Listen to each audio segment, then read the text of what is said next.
Okay, hello, magandang umaga po sa inyong lahat. Ngayon ay bumalik tayo kila Nanay Laila para ibigay naman yung puhunan nila para sa gagawin nilang negosyo.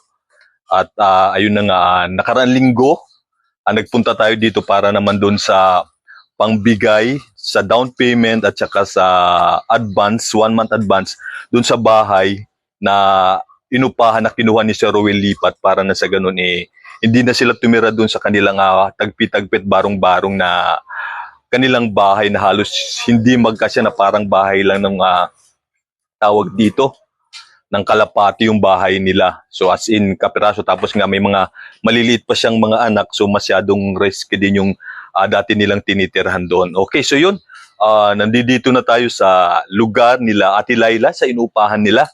At hinihintay lang natin si Ma'am Percy na dumating para na sa ganun mabigay na sa kanila yung kanilang puhunan para doon sa gagawin silang negosyo, para naman sa ganun tawag dito, meron silang pagkukunan na nung pang-upa nila, pagkain nila para doon sa bahay na inuupahan nila ngayon na binigyan ng down payment ni Sir Roel Lipat. Okay, so yun, napuntahan na natin sila. Okay, so yun, nandito din si Nanay Rosalie, nagtitinda siya ngayon at ito din si Nanay Rosalie, isa rin sa mga natulungan ni Sir Roel Lipat at yun, tuloy-tuloy yung kanyang negosyo na ginagawa, yung kanyang fishbowl pikiang palamig at ayan na sila. Sige ate, tuloy kami dito kay Ate Laila, tuloy pala ako, hindi kami, wala pa si ate Sige, so yun, ito yung bahay na kinuha ni Sir Roel Lipat, katabi lang ho sila ni Ate Rosalie. So ayan, maganda naman itong bahay na to kasi meron pang veranda dito, kunting ayos lang, kunting linis lang, mas magiging kaaya-aya ng bahay. So ayan, si Nanay Laila. At mag-ano na tayo, hintay lang natin si Ma'am Percy para iabot nga sa inyo yung para dun sa panghanap buhay ninyo. Para naman sa ganun may mapagkukunan kayo ng para sa pang-upa sa bahay at saka doon sa kakainin nyo kahit papaano. Okay, so yun hintayin lang natin si Ma'am Percy, ha? Apa. Okay, so ito yung bahay. Ito yung bahay na inupahan. Hindi natin nakunan nung nakaraan masyado kasi medyo antay, oo. Laki din talaga yung bahay. At the same time, may CR na sarili at siyempre meron din kusina. Tapos ito yung 2 kwarto. Malalaki din yung kwarto yan kasi isipin mo ito, ganito siya kahaba at hinati sa gitna yung kwarto. Ayan siya. Okay.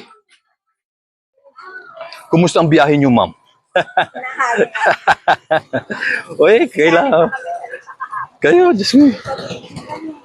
Hello po, magandang umaga po. Ayan, nandito na po ulit kami sa Barangay Sabang na Cavite. Nung nakaraan, galing na po kami dito para maghatid po ng tulong kay Ate Laila. Ayan, at ngayon naman po ay ang hiling niya, anong nakaraan, apartment. Ayan, yun nga po, nailipat na natin siya ng apartment at nung nagpunta nga po kami, ay nagdala po ako ng pang down at 1 month advance.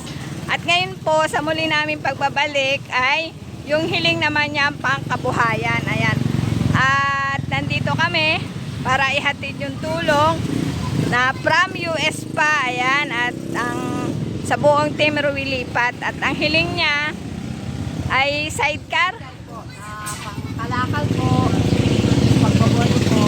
ayan, at ngayon nga para maayos na yung buhay niya kasi syempre 7 yung anak niya, isa siyang single parent, ayan, at pero gusto pa daw niya mag-asawa, char. Ayan, at ngayon nga po, asan yung yung magiging itsura ng sidecar? Ano po, bibili pa po sila ng materyales. Ibabayad po yung bibili po nila ng materyales, kasama na rin po yung Okay, ay yung bike na sinasabi mo, Bibili ko rin po yun. saan mabibili Sa yon? Munti po. Doon. Opo, malayo naman po yung sa Munti. Pero kung ano po, ako na po kung mag-ano sa Munti Papino, dadalhin ko po rito para pag po ng 3 days, salpak na lang po sila. Ayan. Kuya, ilang araw naman yung yung paggawa ng sidecar? Baka 2 days, 3 days. 2 days up. Ngayon pag nagbayad kami, matik, ano ka ba, katiwala? Kasi yung may-ari po ay nasaan? Siya naman po ay katiwala. Ngayon po yung ibabayad po natin ay sa kanya na po natin ibibigay. Ayan. At yun nga, katulad ng sinabi ko,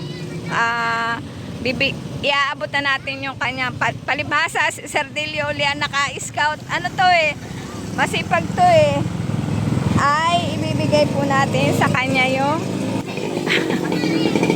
ayan, sir, ikaw na po ang mag-abot kay kuya para ayan, para mabayaran na yung ano. Kuya, magkano nga Ano hindi, ang mangyayari 5K kasama na yung bike, 'di ba? Bali 5,000 po. Ang ibibigay sa Yung 4,000 po kay kuya, yung 1,000 po dadalhin po namin doon sa bilihan po ng bike. So yung pambili ng bike, kanino ibibigay? Sa inyo. Okay, ayan. 4,000 yung ano yung binibigay. Ayan. So, ito Ayan. po yung binibigay na para doon sa puhunan, pang gawa nga ng sa sidecar nila ate para kahit pa paano magkakaroon sila ng service para sa pamimili ng tawag dito mga bote, jar, yung garapa, kung ano-ano pa, no? Nakalakal kuya. So sabi ni kuya, may discount daw, magiging 3,500 na ata kuya, no? Hindi mo pwede baka ano, para kahit pa paano, meron pa si ate extra. Sana pagbigyan ni sir. 6,000 po sana yung Ganun ba? binigay lang po kaya. Kaya magiging 3,500 na lang kuya, pinakatulong kay ate. Okay, so ano yun, 4K, no? So sana pagka napanood ni kuya to, maging 3,500. Bali, ano po, ibigyan na lang po namin habang Kuya, anong pangalan mo? Bato. Ako si General Bato pala to, bigatin. Ibigay ko na sa inyo yung para doon sa paggawa ng sa sidecar, 1,000, 2,000, 3,000, 4,000. So may natira na 1,000, ibibigay ko dito kay Nanay Laila. Oo, yung Sa bike. bali 4,000 na yun Tapos, pambili ng bike. Bili mo ng bike. Ah. Doon sa ano niya. Okay, ayan. At Palakpakan. Yay! Meron ng ano si Blessing po sa amin to, blessing. ayan. Ngayon po ay nabayaran na natin at sana pag-update ni Laila kay Sir Delio ay may sidecar na at syempre naghahanap buhay ka na. Oo, ayan. Ayan po, Team Ruwilipat. Ayan, ihatid na natin ang tulong na pangkabuhayan kay Nanay Liliao. Magpasalamat ka na. So, ate, yun, ano mo sasabi mo sa team? Kay Sir, lalong-lalo kay Sir Ruel Lipat. Maraming salamat po, Sir Ruel, Ma'am Luz, sa inyo po mag-asawa. Maraming salamat po. Mula po sa Pilipinas, nakakarating po ang tulong nyo. Sa Ma'am Mercy, Sir Dedo, lahat po ng kasama nyo po na binigyan nyo po ng pagkakatiwala sa mga taong mahirap na katulad po namin kasama po si Nanay. Isa po sa mga binigyan nyo po ng puhunan. Malaking po sa salamat po mula po sa bahay, mula sa pagkabuhayan. Ayan. Ito na ibigay niyo sa akin. Maraming salamat po sa team. Ayan, at ngayon dadagdagan ko ng 1K. Ito na. Pang ano mo na to, pambili na ng mga kalakal. Oo. Gawin mo munang umpisa yan. Bali yung 1K sa bike, yung 1K, pang ano mo muna ng kalakal, ha? Mamili ka na muna. Oo. Ayan, at naihatid na nga po natin ang tulong pang kabuhayan kay Nanay Lilia at sana naman siya ay yumaman na. Ayan, marami pong salamat.